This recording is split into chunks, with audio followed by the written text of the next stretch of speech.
তো আজকে আমরা শিখব এক্সেলের বেসিক তবে গুরুত্বপূর্ণ কয়েকটা ফাংশন। প্রথমে আমার স্ক্রিনে দেখা যাচ্ছে যে Excel grade calculation using VLOOKUP। তো আজকে আমরা VLOOKUP দিয়ে কিভাবে এক্সেলে গ্রেড ক্যালকুলেশন করতে হয় এই জিনিসটা শিখব।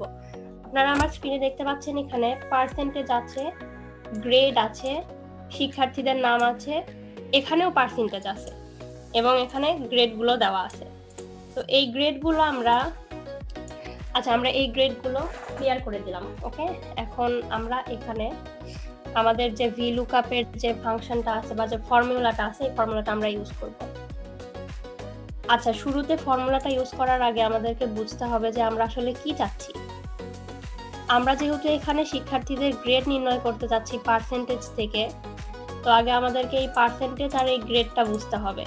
যেমন 30 থেকে 60-এর মধ্যে যে সকল শিক্ষার্থীরা মার্ক পাবে তাদের গ্রেড আসবে ফেল, এফ দিয়ে ফেল গ্রেড বুঝাচ্ছে। এবং 60 থেকে 70-এর মধ্যে যে সকল শিক্ষার্থীর পার্সেন্টেজ আসবে তাদের আসবে ডি গ্রেড।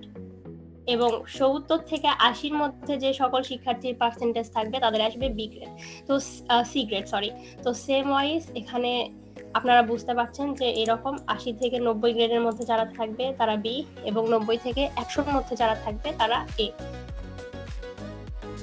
আচ্ছা, তো এখন আমরা তো এখানে প্রচলিত ভাবে তো আর এরকম করে লিখতে পারি না যে এখানে যেহেতু ও 45 পেয়েছে তো এখানে এ গ্রেড হবে। এইভাবে তো আমরা হয়তো 4-5 জন এটা নির্ণয় করতে পারবো, এভাবে তো হাজার হাজার শিক্ষার্থীটা নির্ণয় করা আসলে আদৌ পসিবল না। তো আমরা এটা VLOOKUP ইউজ করে বের করব। তো VLOOKUP ইউজ করার জন্য শুরুতে আমাদের ফর্মুলা লিখতে হবে। শুরুতে হবে ইকুয়াল দিয়ে আমরা সেলটাকে কল করব। কল করার পরে আমরা এখানে যে ফর্মুলাটা ইউজ করব সেটা লিখতে হবে VLOOKUP। এরপরে আমরা ফার্স্ট ব্র্যাকেট দিব, ফার্স্ট ব্র্যাকেটের মধ্যে আমাদের লেখাটা কমপ্লিট করতে হবে। ফার্স্ট ব্র্যাকেট দেওয়ার পরে আমরা যে সেলে আছি এখন সেই সেলের আমাদের এই যে পার্সেন্টেজের এই সেলটা নিতে হবে।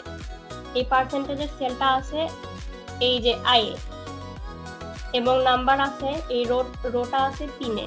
তাহলে এখানে আমরা লিখব I3, সরি হ্যাঁ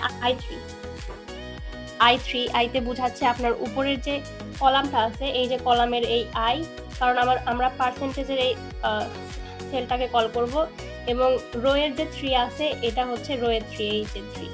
তো এখন আমরা নরমালি এখানে একটা কমা দিব কারণ এই ঘরের কাজটা আমাদের শেষ। এখন আমরা এই যে পার্সেন্টেজ এবং গ্রেডের এই ঘরগুলোর কাজ করব। তো এর জন্য আমাকে এই ঘরগুলোকে কল করার জন্য আমাকে ডলার সাইন নিতে হবে। আমরা শিফট প্রেস করে চার্টের 2বার ক্লিক করলে এই যে আমাদের ডলার সাইন চলে আসছে। এখন এই যে আমরা এই মাঝখানে ক্লিক করে আমার কাজটা আমি করব। এখন আমার পার্সেন্টেজ একটা নোট করি, ডলার সাইন কেন দেয়, অনেক সময় সেলগুলোতে লক করে দেয় ডলার সাইন দিয়ে, হ্যাঁ পরবর্তীতে। আর ডলার সাইন না দিলে পরে হবে কি, ধরেন এই টেবিলটা আপনি যদি এক্সটেন্ড করেন সেই ক্ষেত্রে এই জিনিসটা হচ্ছে কাজ করবে তখন একই জায়গায়। আর ডলার সাইন দেওয়া মানে এই জিনিসটা যখন এক্সটেন্ড হবে আর মানে বড় হবে আকারে, তখন এই টেবিলে সে কাজ করবে না। এই জন্য ডলার সাইন দিয়ে কাজ করলে যখন আমার ফিক্স দরকার, যে টেবিলটা আমার ফিক্স থাকবে, কোনো চেঞ্জ হবে না ডাটা, তখন আমি ডলার সাইন দিব।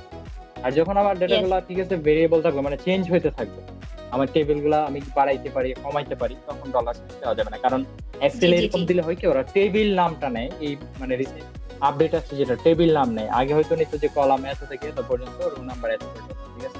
এখন হচ্ছে টেবিল নিয়ে নেয়, মানে আপনি টেবিল যতই বড় করেন, এক্সেল এর 1 মিলিয়ন রো আছে, আপনি যদি 1 মিলিয়ন করেন সে কাজ করবে। Yes, exactly. ওকে, তো এখানে ডলার সাইন দিয়ে আজকে দেখাচ্ছি, মানে আমরা আমাদের সেলটাকে লক করব এবং লক করে এই কাজটা দেখাবো। সেল লক করার পরে আমরা পার্সেন্টেজের এই রোটা নিব এবং এই কলামটা নিব, অর্থাৎ এখানে ডি নাম্বার, এই যে ডি এর D2 কলাম এবং রোটা নিব। মাঝখানে ডি লিখতে হবে এবং ডলার সাইনের পরবর্তীতে 2টা লিখতে হবে নিচে।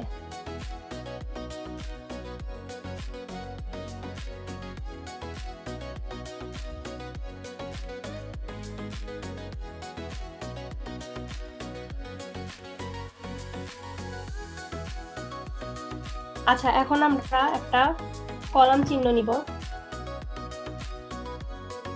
একটা কোলন চিহ্ন নিলাম কিসের জন্য? কোলন চিহ্নটা আমরা দুই পাশে সমতা বজায় রাখার জন্য এই কোলন চিহ্নটা ব্যবহার করা হয়।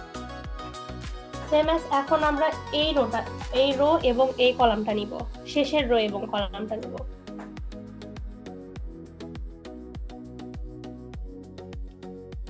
তাহলে শেষের রো এবং কলামটা কোনটা হচ্ছে? E6।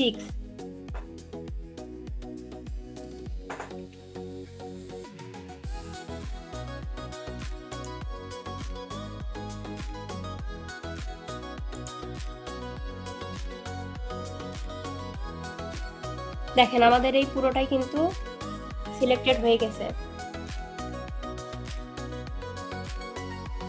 সেম অ্যাজ এখন এখানে আমরা একটা কলাম দিব, ট্রু লিখে এটাকে আমরা ট্রু করব।